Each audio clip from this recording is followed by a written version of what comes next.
이사야 40장부터 현재까지의 주요 맥락은 이렇습니다. 하나님의 혹독한 징벌을 받아 바벨론에서 포로 생활을 하게 될 유다 백성을 향한 하나님의 위로와 소망이 주요 내용입니다. 하나님께서는 이제 자신의 백성들을 구원하시고 예루살렘으로 귀환하게 하실 겁니다. 특히 하나님께서는 여호와의 종을 세우시고 자신의 백성뿐만 아니라 이방인들까지도 구원하실 겁니다. 지금까지 미래에 대하여 언급하셨던 하나님께서 이제 현재의 시점으로 돌아오십니다. 그러면서 하나님께서는 16절에 그 맹인이라는 그 개념을 이어받아 이제 오늘 본문을 통하여서 자신의 백성들이 얼마나 완고하고 무력한 존재인지를 이 말씀을 하십니다. 하나님께서는 이스라엘 백성들이 어떠한 면에서 맹인과 같은지 말씀을 하시고 이게 왜 징벌의 이유가 되는지 말씀을 하십니다. 하나님께서는 18절에서 이렇게 촉구를 하십니다. 하나님은 못 듣는 자들과 맹인들을 향하여서 촉구를 하십니다. 듣고 보라고 말입니다. 이 말은 현재 이스라엘 백성들이 하나님의 말씀을 듣지 않고 하나님의 일을 보지 못하고 있음을 알려줍니다. 분명히 보여주고 있고 또 들려주고는 있으나 듣지 않고 보지 못하고 있는 겁니다. 그러면 이렇게 못 듣고 못 보는 맹인이 누구이며 어떤 자들이겠습니까? 19절에서 이에 대한 설명이 나옵니다. 그런데 역설적으로 누가 맹인이라고 합니까? 하나님께서는 일종의 의문문 형식으로 말씀을 하시며 하나님의 말씀을 못 듣고 하나님의 일을 보지 않는 자들이 얼마나 예상 밖의 인물인지를 말씀을 하십니다. 과연 이 자들이 누구이겠습니까? 같이 한번 우리 읽어보겠습니다. 19절 말씀입니다. 맹인이 누구냐? 내 종이 아니냐? 누가 내가 보내는 내 사자같이 못 듣는 자겠느냐? 누가 내게 충성된 자같이 맹인이겠느냐? 누가 여호와의 종같이 맹인이겠느냐? 아멘. 19절에서 맹인이 누구며 어떤 자들이 맹인인지 이제 말씀을 하셨는데 누가 역설적으로 맹인이라 하십니까? 하나님의 종, 하나님께서 보내시는 사자, 하나님께 충성된 자, 여호와의 종. 누가 맹인입니까? 하나님의 백성 이스라엘, 유다가 맹인과 같은 자들이라고 이야기를 합니다. 오해는 하지 말아야 될 건 19절에 나오는 하반부에 있는 여호와의 종은 앞서 42장에 살펴본 여호와의 종과는 다릅니다. 동일한 형태를 표현하고 있으나 다릅니다. 맥락으로 그렇고 문맥으로 다릅니다. 자, 20절에서는 이제 맹인인 이유가 듣지 못하는 또 이유가 나옵니다. 근데 이유가 무엇입니까? 유의하지 않고 듣지 아니하기 때문이라고 말씀을 하십니다. 그리고 21절, 22절에서도 맹인인 이유, 그리고 듣지 못하는 이유가 나옵니다. 이유가 무엇입니까? 하나님께서 교훈으로 자신의 백성을 영예롭게 존귀하게 하려 했으나 유의하지 않고 듣지 아니하기 때문입니다. 그래서 22절에 보면 이제 탈취 노략을 당했다고 나옵니다.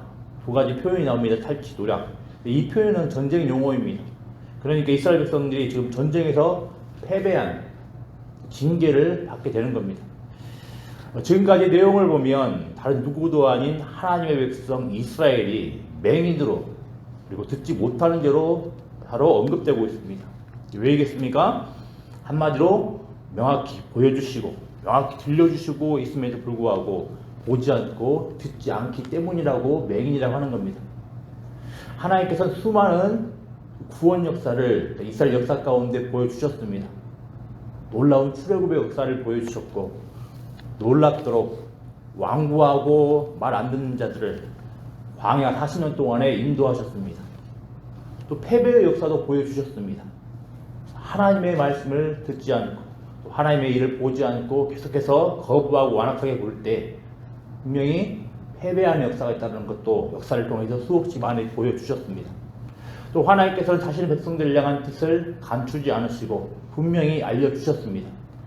하나님의 백성에 어울리는 영예로운 존재로 만들어가기 위해 많은 말씀의 가르침, 그러니까 율법, 토라의 가르침도 주셨습니다. 그렇지만 이들은 듣지 않고 계속해서 보지 않았습니다. 그리고 오늘 본문에서는 바로 자신의 백성들을 향한 하나님의 징벌 이유는 이런 듣지 않음, 보지 않음에 있다고 하는 겁니다. 우리도 마찬가지입니다.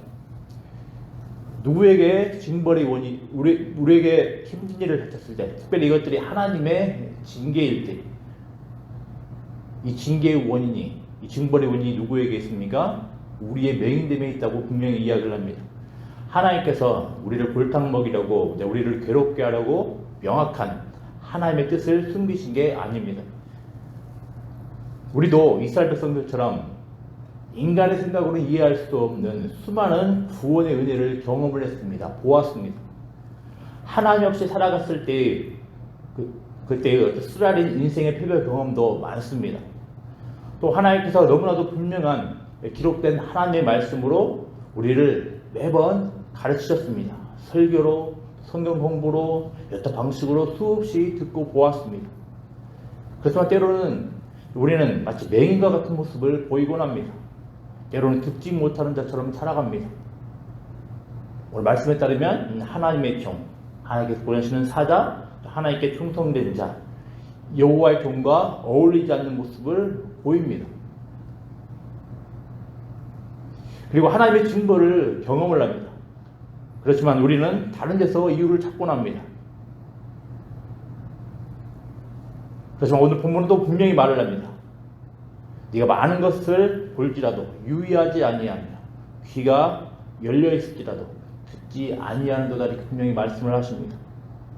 혹여 우리가 하나님의 징계를 받을 때, 혹은 어떤 힘든 일을, 괴로운 일을 당할 때 그 원인을 어디에서 찾고 있습니까? 물론 모든 힘든 일과 어떤 고통들을 무조건 하나님의 징계로 바라보는 것은 바람직하지 못하지만, 또 적지 않은 경우에, 많은 경우에 우리가 하나님을 거슬러 완고하고 완악한 모습을 보일 때 하나님께서 주시는 징계일 수 있습니다. 근데 이런 징계와 어떤 징벌 앞에서 그것들의 원인들을 어디서 찾고 있습니까? 다른 데서 찾지 말고 말씀에 따르면 분명히 하나님께서 하나님의 뜻을 숨기신 것도 아니고 감추신 것도 아니고 일부러 골탕먹이라고 이상하게 주신 것도 아니고 하나님께서 분명하게 말씀을 가르쳐 주시고 수없이 하나님의 구원의 일들을 보여주셨습니다. 이것들을 따르면 결국 우리 자신이 하나님의 말씀을 듣지 않고 보지 않으려고 하는 그런 마음이 있다고 할 것입니다. 그 원인을 바로 알아야 될 겁니다. 징벌의 원인, 징계의 원인, 다른 곳에 있는 것이 아니라 우리 자신에게 있습니다. 이를 알고서 먼저 하나님의 말씀을 듣는 것, 하나님의 구원의 역사를 보는 것, 이에 대해서 정직한 반응으로 나가는 것이 복된 은혜라 할 수 있겠습니다. 하지만 한편으로 우리는 더 중요한 점을 오늘 본문에서 배울 수 있겠습니다. 23절부터 25절까지는 앞선 맹인과 같은 자신의 백성들을 징벌하시는 그런 내용이 나옵니다. 근데 맥락을 고려를 하면 지금 하나님께서는 바벨론을 통하여 이스라엘을 멸망시키실 거라는 그런 말씀 가운데 나오는 지금 맥락입니다. 자, 그러면 이것으로 끝이 나는 겁니까? 하나님의 백성이 하나님의 말씀을 듣지 않았겠으니 이제 멸망을 합니다. 그럼 이 하나님의 백성이 멸망했기에 하나님께서 이스라엘을 통해 열방에 복을 주시고 열방을 구원을 이루어 가시려는 그 하나님의 계획은 실패한 거겠습니까? 그렇지 않습니다. 이렇게 분명히 징벌하시는 하나님은 또 분명히 회복하시는 하나님이라고 또 분명히 이야기를 하는 겁니다. 그런 맥락 가운데 오늘 본문이 지금 들어가 있는 겁니다. 결국 하나님은 실패하지 않으신다라는 겁니다. 분명히 하나님의 백성 이스라엘이 하나님 앞에서 맹인과 같이 듣지 못하는 자처럼 완고하고 무력한 모습을 보여가지고 하나님의 징벌을 받아 멸망했음에도 불구하고 그럼에도 하나님의 계획은 실패하지 않는다라는 겁니다. 하나님의 백성 이스라엘을 하나님의 거룩한 공의를 따라서 하나님께서 심판하셨던 것처럼 동일하게 하나님께서는 이스라엘 백성들을, 자신의 백성들을 구원하실 거라는 겁니다. 이렇게 하나님은 이스라엘 백성들의 모습을 통하여서 하나님의 거룩한 공의를 보여주시고 그리고 공의 이후에 회복의 은혜를 전망하고 바라보게 하는 겁니다. 우리도 마찬가지입니다. 우리가 사실 얼마나 예수님 믿기 전에 괜찮은 자라고 혹시 막 생각을 하는 모습들이 있습니까? 우리는 예수 믿기 전에 괜찮은 자라고 다른 그 세상에서 그래도 서로 견주어 보면 나는 괜찮은 사람이라고 이렇게 말을 하며 주장을 하고 살았습니까? 전혀 그렇지 않습니다.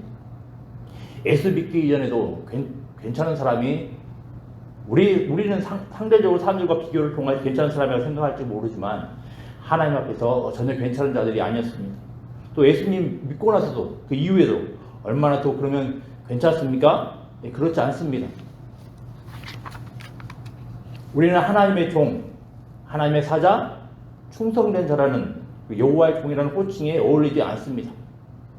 예수 믿고 나서도 말입니다.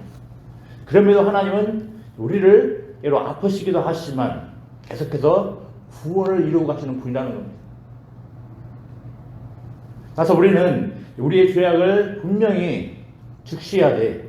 이 죄악을 뛰어넘는 하나님의 구원의 은혜를 소망하며 살아가야 하겠습니다. 우리는 본질적으로 괜찮은 자가 아닙니다. 하나님 앞에서 자격 있는 자, 떳떳한 자가 아닙니다. 우리 그 무엇을 통하여서 설령 우리가 예수 믿고 하나님의 자녀가 되었다 할지라도 그 무엇을 통하여서 하나님께 우리 무엇인가를 주장을 하거나 내세울 수 있는 자가 아닙니다. 본질적으로 나약하며 무력하며 때로는 맹인과 같은 모습을 보이는 자들입니다. 하지만 그럼에도 하나님께서는 이런 백성들을 포기하지 않으시고 때로 아프시기도 하시지만 반드시 구원을 이루어 가시는 신실한 분이라고 분명히 이야기를 하는 겁니다. 그래서 오늘 본문을 통하여서 이스라엘 백성들의 맹인의 모습을 보고서 이 맹인의 모습은 끝날 것이 아니라 그 맹인 너머에 맹인의 눈을 뜨게 하실 하나님의 구원의 역사를 바라봐야 하는 겁니다. 다시 말씀드립니다. 우리는 본질적으로 구원받을 만한 자격이나 공로가 없습니다. 본질적으로 무력한 존재입니다. 오늘 본문에 나오는 19절에 나오는 여호와의 종과 그리고 앞에 40장 1절부터 17절에 나오는 여호와의 종을 한번 비교를 한번 생각을 해보십시오. 똑같은 형태의 여호와의 종이 나오지만 그 여호와의 이 두 군데 나오는 여호와의 종은 확연히 차이를 보이고 있습니다. 한편에 있어서 여호와의 종은 하나님께서 세우신 여호와의 종입니다. 하지만 동시에 자신의 백성들을 호칭할 때 사용하는 여호와의 종은 분명히 하나님과 친밀한 관계임에 불구하고 무력한 존재이며 또 넘어지는 존재이며 때로는 완고한 존재입니다. 이 사실을 통하여서 오직 하나님께로부터 구원이 임한다는 것을 가르쳐 줍니다. 인간은 설령 하나님의 백성 교회라 할지라도 인간 스스로의 어떤 구원이 절대 있을 수 없음을 가르쳐 주는 겁니다. 여호와의 종을 바라보면서 정말로 중요하고 우리가 주목해야 할 여호와의 종이 누구인지 바라보며 하나님께서 세우신 예수 그리스도 여호와의 종을 바라보는 은혜가 있어야 되겠습니다. 이 사실을 바라보면서 우리는 날마다 우리의 무력함을 알아갈 때마다 그의 무력함과 완고함에 빠져서 허우적대는 것이 아니라 하나님께서 세워주신 그 여호와의 종, 장차 이 여호와의 종을 통해서 구원을 신실하게 이루어 가실 예수 그리스도를 바라보면서 그 하나님을 바라보면서 신앙생활을 해나가는 복된 은혜가 있기를 기도합니다. 기도하겠습니다. 아버지 하나님 감사합니다. 하나님 우리 자신들을 정직하게 돌아볼 수 있도록 은혜 더하여 주시길 소망합니다. 하나님 하나님의 영광스럽고 영예로운 존재임에도 우리는 얼마나 많이 하나님 앞에서 맹인과 같은 모습을 보이는지요. 얼마나 많이 듣지 못한 자처럼 살아가고 있는지요. 하나님 우리들의 이런 모습들을 정직하게 바라볼 수 있도록 은혜 더하여 주시길 소망합니다. 하나님 다른 데 원인이 있는 것이 아니라 또 하나님에게 원인이 있는 것이 아니라 우리들의 완고함과 우리의 완악함과 우리의 무력함에 있다는 사실들을 알고서 하나님의 말씀 앞에 또 하나님께서 보여주신 여러 가지 구원의 사건 앞에 겸허하게 겸손하게 정직하게 반응할 수 있는 복된 은혜가 있을 수 있도록 하나님 도와주시길 소망합니다. 더불어 아버지 하나님, 오늘 본문을 통하여서 우리의 무력한 모습, 완고한 모습, 나약한 모습, 부족한 모습만 바라보지 않게 하시고 이런 자들을 아프게 하시지만 때로는 이 백성들을 포기하지 않으시고 장차 구원을 완성하실 하나님의 놀라운 구원의 계획, 여호와의 종 예수 그리스도를 바라볼 수 있도록 은혜하여 주시길 소망합니다.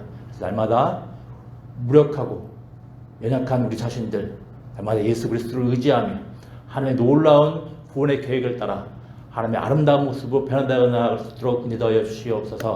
감사드리며 예수님의 이름으로 기도드리옵나이다.